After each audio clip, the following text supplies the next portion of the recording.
If you have marketing and sales questions, I have answers. Here's how this works. First, you record your number one marketing or sales question. Second, you send it to me as an audio file. And finally, I answer it for you for free. My name's Oren Prunken, and welcome to my show. Hi Oren, it's Fee Theodoros here. My question for you is, how do I translate from the content that I'm sharing on social media to people buying tickets for my cabaret shows? So I feel like I am generating quite a lot of interesting content that provides the behind the scenes or little teasers of the show. And then I look at my ticket sales and it's like, oh, okay, is anyone actually going to come along and see this show? And I need to have that cost benefit analysis. So would love your assistance. Thanks. Hey Fee, that's a great question. Let's get into it while it's fresh in my head. So, social media, I'm just going to give you a bit of context around how I look at social media. And I'll give you just an example from what I'm doing. So my personal Facebook profile is really locked down. You can only get access to any of the content that's on there if you have accepted a friend request from me, or I've accepted a friend request from you. So you can't see anything outside of that. Even if people share the content that's on my page, the people that that is shared with or tagged in, just can't see it. It's completely locked down. Now, in other words, that's a completely opt-in database for me. It's a completely opt-in place where I can share things. So it's predicated on the fact that people at least know who I am, and they at least like me. They have to tick those two boxes to even get in access, because by default, if you don't like me, you don't know me, you're not going to accept a friend request, or I'm not going to accept, you're not going to send a friend request to me, and I'm not going to accept it. So they've already ticked those two boxes. Now, the only one that is an unknown is if they trust me. And that is an unknown. We just don't know at this point in time with social media, opt-in social media, things like Facebook pages. In fact, every social media where you have a following or friends or any of the other adjectives that describe the same thing. So what is trust? Trust is making a promise and then delivering on that promise, and then doing that over and over again with bigger promises until the end of time. You can never have too much trust. And the thing is with trust, you can't just go up to someone and say, I want you to do this thing, like give me your life savings, and then them expect to hand it over to you. You have to start with smaller tasks to build trust. And then you have to go over time and increase the level of promises. I think I said tasks before, promises, until you can actually go and ask for someone's life savings. Now, that only happens over time, and you can't speed that up. Time is static, and the amount of time that passes just cannot be fast forward. So what you've got to do, and how you have to think about social media, is it's a trust builder. All of my social media assets are trust builders. That's the only reason I have them, and that's the only purpose I've got that I'm using them for. People know me, they like me, and I'm trying to build trust with those people. Now, it's not just always for selling stuff, it's just building trust, because trust is a useful thing to have in relationships, right? And these are all relationships you have with real people. But for you, if you're trying to sell things to people, again, having trust is important, because if you're going to sell them, you're going to make the promise of a product or a service. You want to deliver on that so they actually trust you. So what you should be doing with all your content, now that's what your question is about, is all of your content should go towards building trust with them. So they obviously know you, they obviously like you.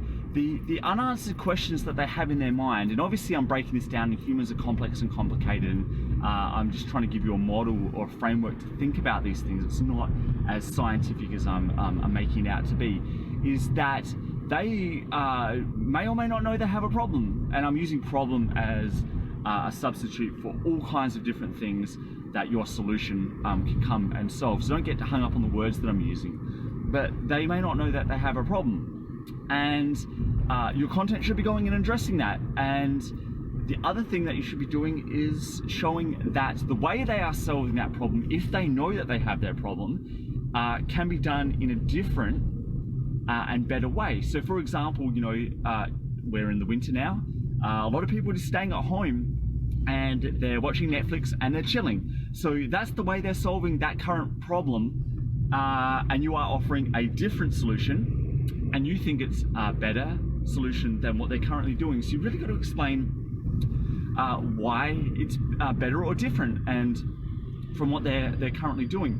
But not only that, why it's better and different, how it's better and different, and how it's actually going to deliver on what they want, the solution that they want. They want to be entertained, and how is that going to do it better than sitting at home on the couch watching Netflix and chilling? So all of your content should be going to really address those types of questions. To kind of sum it up again is, do they have a problem? And if they are following you on social media, depending on the channel you're using, if it's specifically towards your product, they probably know that they are interested in entertainment, so that may not be relevant. But other social channels, if it's not specifically branded towards your product, they need to know that question. Now, if it is a social channel that is branded towards your product, they want to know, how are you different or better than what they are currently trying to get entertained with?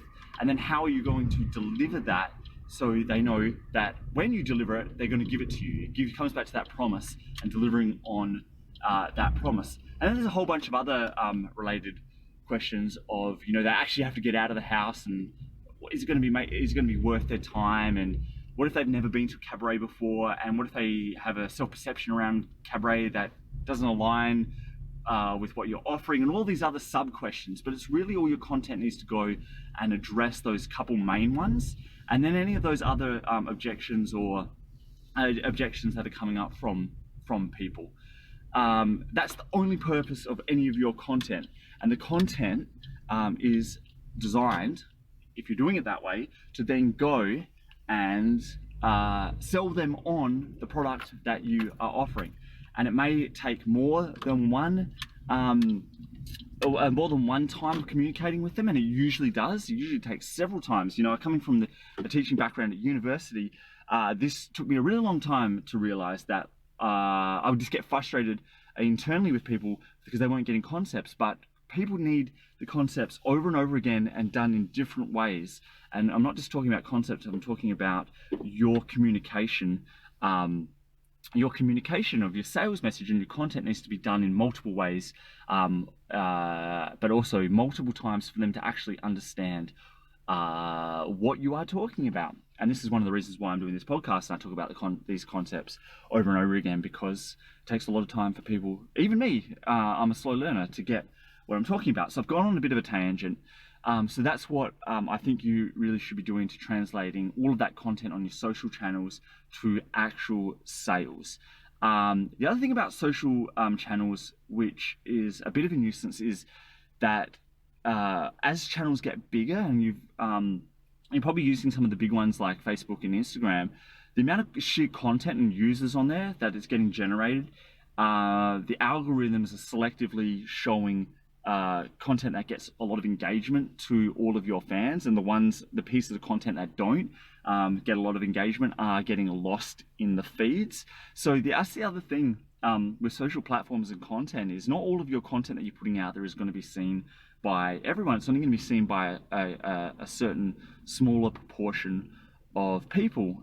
So you've got to take that into consideration again with multiple different ways you're communicating that content, but also just the sheer volume that you need to do it. It gets lost in the translation, it gets lost in people's feeds. And the same goes with email. If you're doing email, sometimes a lot of email goes into junk mail, so people aren't even reading that communication. So you've got to be putting a lot of content out there to actually get through to people, but also be top of mind when it comes to making that purchasing decision.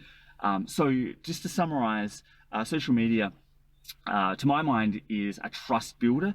The only purpose you've got for social media and any other database, and I've said email as well, or any other communication channel, is a trust builder. They already know you and they like you. It's about building trust, and that only happens over time, and it only happens by making small